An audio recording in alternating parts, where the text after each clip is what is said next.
দেখো বলছে ফান্ডামেন্টাল রাইটসের ক্ষেত্রে আমরা কিছু কিছু জিনিস মনে রাখতে হবে যে ফান্ডামেন্টাল রাইটসগুলো এগুলো হলো জাস্টিসেবল জাস্টিসিয়েবল এগুলো জাস্টিসেবল, ঠিক আছে, ইন নেচার। পরীক্ষায় কিন্তু পড়ে এটা। হ্যাঁ, তার মানে কি এটা কোর্ট এনফোর্স করতে পারে যদি কেউ ভায়োলেট করে, কোর্টের এনফোর্স করার ক্ষমতা আছে। এর জন্য কোনো ব্যক্তি যদি কারো যদি ফান্ডামেন্টাল রাইটস ভায়োলেশন হয়, সে সরাসরি সুপ্রিম কোর্টেও যেতে পারে, সরাসরি সুপ্রিম কোর্ট যেতে পারবে, ঠিক আছে। তো সেক্ষেত্রে সুপ্রিম কোর্টে রিট ইস্যু করে। রিট মানে আদেশনামা। 4-5 রকম রিট আছে, রিটগুলোর নাম শুনে রাখো। Habeas corpus, HABES, habeas corpus. Mandamus, prohibition, certiorari আর কিউ ওয়ারেন্টো, ঠিক আছে। তো এগুলো ডিটেলস আমি পরে আলোচনা করব, এই নামগুলো শুনে রাখো।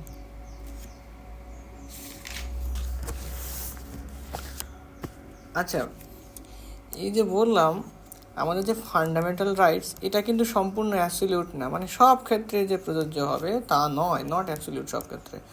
এটার ক্ষেত্রে কিছু রিজনেবল রেস্ট্রিকশন পার্লামেন্ট করতে পারে, রিজনেবল রেস্ট্রিকশন প্রযোজ্য আছে, ঠিক আছে। তো এই যে এগুলো কার্টেল মানে কমাতে পারবে যদি প্রয়োজন হয় পার্লামেন্ট কমাতে পারে, যদি এটার কোনো প্রযোজন সংশোধন বিয়োজন প্রয়োজন হয় সেটা পার্লামেন্ট পারে, ঠিক আছে। তো এনফোর্সমেন্ট করবে কোর্ট, কমানো বাড়ানো বা কোনো কিছু সংশোধন দরকার সে কিন্তু পার্লামেন্ট করবে, মনে রাখো এই জায়গাটা।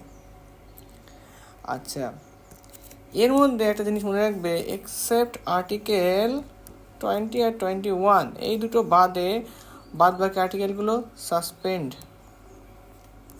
হয়ে যায় যখন আমাদের ন্যাশনাল এমার্জেন্সি যখন বলবৎ হয়। আচ্ছা, ন্যাশনাল এমার্জেন্সি আর্টিকেল 356, ঠিক আছে। তো কে বলবৎ করে? আমাদের প্রেসিডেন্ট, ঠিক আছে। তো প্রেসিডেন্টস রুলও বলা হয়, ঠিক আছে। এটা পরে বলা হবে, পরের ক্লাসে। আচ্ছা, আমাদের একটা জিনিস হলো ডিরেক্টিভ প্রিন্সিপালস। এইগুলো হলো স্টেট পলিসির ক্ষেত্রে আমাদের ডিরেক্টিভ প্রিন্সিপাল মানে কিছু নির্দেশাত্মক নীতি। এইগুলোকে বলা হয় যে নোভেল ফিচার, একে বলা হয় novel feature of our constitution, novel feature. এটাকে নোবেল ফিচার কে বলেছে? আমাদের বিখ্যাত স্যার বি আর আম্বেদকর স্যার এটাকে বলেন নোবেল ফিচার। এটা হলো পার্ট 4 অফ আওয়ার কনস্টিটিউশন, আমাদের কনস্টিটিউশন পার্ট 4-এ আছে। আচ্ছা, এই যে আমাদের directive principal of state policy মানে নির্দেশাত্মক নীতি, এটাকে না আমরা 3 ভাগে ভাগ করি। এটা যদি মনে রাখো, 3টে যে ভাগ করছি এটা কিন্তু নট অ্যাবসলিউট ভাগ, বা এটা কিন্তু একটা কনভেনশন মানে ধারণার উপর তৈরি করা হয়েছে, কিন্তু কনস্টিটিউশনে কিন্তু এইভাবে কোনো ভাগ করা নেই। আমরা কি করি যে সোশ্যালিস্টিক, গান্ধিয়ান মানে গান্ধীবাদী, আর লিবারেল ইন্টেলেকচুয়াল, এরকমভাবে আমরা 3টে ভাগে ভাগ করি। ডিটেলস পরের চ্যাপ্টারে পড়াবো, অসুবিধা নেই, চ্যাপ্টার আছে, আসবে। আচ্ছা, এই ক্ষেত্রে ডিরেক্টিভ প্রিন্সিপাল এইগুলো কিন্তু নন জাস্টিসিয়েবল মানে কি? এইটা কিন্তু কোর্ট এনফোর্স করতে পারে না, কোর্টের এনফোর্স করার ক্ষমতা নেই। ওকে, ঠিক আছে, পরের লাইনে চলে যাও। আচ্ছা, এইখানেটা একটা ছোটো কেসের নাম মনে রাখো, এই কেসটা মাঝে মাঝে আসতে পারে। মিনার্ভা মিল কেস,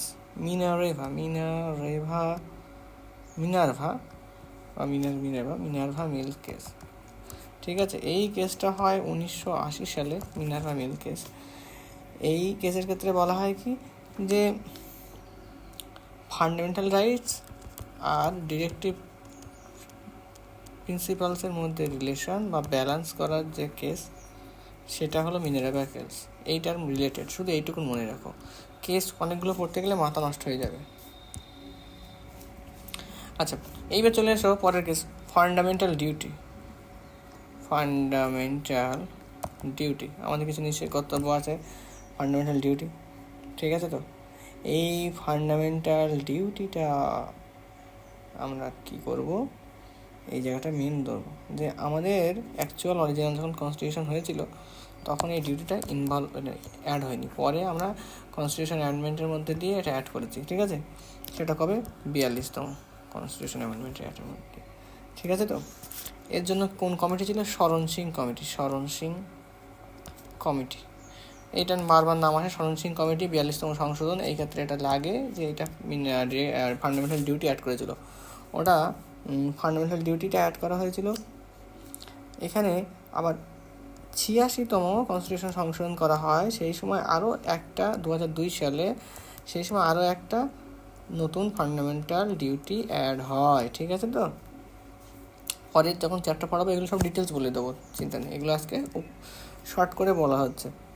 আচ্ছা, এটা কোন পার্টে ছিল? পার্ট 4 এ, ঠিক আছে তো? ঠিক আছে, আর্টিকেল 51 এ, আর্টিকেল 51 এতে এইগুলো আমাদের উল্লেখ করা আছে। কটা আছে? 11টা ফান্ডামেন্টাল ডিউটি আছে আমাদের, ঠিক আছে? এরাও নন জাস্টিসেবল, এগুলো নন জাস্টিসেবল, ব্যাস। আচ্ছা, আমাদের ইন্ডিয়ান কনস্টিটিউশনে বলা হচ্ছে কি যে এটা সেকুলার স্টেট আমাদের, মানে আমাদের রাজ্য, এই মানে স্টেট মানে, এখানে স্টেট মানে অনেকেই ভুল করো, যে অনেকে আমার সঙ্গে এক তর্ক করতে চায় না, তিনি এখন ডিএসপি হয়ে গেছেন। ভদ্রলোকের সঙ্গে আমার বছর 2 আগে তর্ক হয়েছিল যে স্টেট মানে এখানে উল্লেখ করা আছে, স্টেট মানে রাজ্য, নট স্টেট। স্টেট মানে এখানে দেশকে বোঝাচ্ছে, ঠিক আছে তো? কান্ট্রিকে বোঝানো হয়, কিন্তু এটা যেন ভুল বোঝো না যে স্টেট মানে দেশ নয়, রাজ্য। স্টেট মানে হলো এক রাজ্য নয় দেশ, এইটা যেন তোমাদের মাথায় থাকে, ঠিক আছে? পরে চলো পরের বিষয়ে চলো, বাইরে আলোচনা না করাই ভালো। আচ্ছা, সেকুলার বলা হচ্ছে কেন? ধর্ম নিরপেক্ষ, বাংলা কথায় ধর্ম নিরপেক্ষ আমাদের দেশ উল্লেখ করা হয়েছে, ঠিক আছে তো? এটা করা হচ্ছে 42তম সংশোধনীতে, আমাদের 1976 সালে এই জিনিসটা অ্যাড করা হয়। আচ্ছা, এইবার সেকুলার স্টেটের কিছু কিছু বৈশিষ্ট্য তো থাকা উচিত। কী কী বৈশিষ্ট্যগুলো আছে? যেমন আমাদের বলা হয়েছে যে এই জন্য কী আর্টিকেল 14 বলা হচ্ছে ইকুয়ালিটি বিফোর লস, ঠিক আছে তো? সেকুলার স্টেটে বলার জন্যই সেকুলার স্টেট কী কী কারণে তার বৈশিষ্ট্যগুলো বলছি আমি। তারপরে আমাদের যাচ্ছে যে স্টেট কাউকে ডিসক্রিমিনেট করবে না, কার কোন কোন গ্রাউন্ডে, তার রিলিজিয়ানের জন্য, ঠিক আছে তো? আর্টিকেল 15 মধ্যে দিয়ে এটা বলা হচ্ছে। আর্টিকেল 16 মধ্যে দিয়ে কী বলা হচ্ছে? যে পাবলিক এমপ্লয়মেন্টের ক্ষেত্রে সবাই ইকুয়াল, ঠিক আছে? এটা আর্টিকেল 16 বলা হচ্ছে। আচ্ছা, তারপরে আমরা কি বলছি যে আর্টিকেল 25-এ, আমাদের আর্টিকেল 25-এ কী বলা হচ্ছে? যে ফ্রিডম অফ কনসায়েন্স, মানে আমার মত প্রকাশ করার অধিকার আছে, freedom of conscience, freedom of conscience, হ্যাঁ,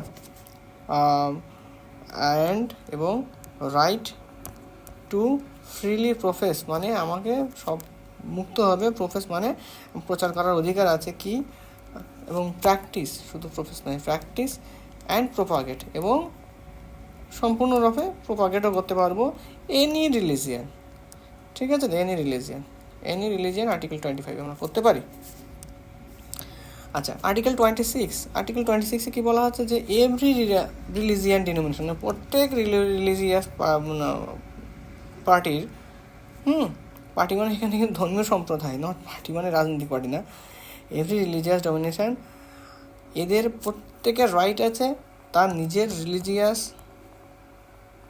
ম্যাটারকে তদারকি করার, ঠিক আছে?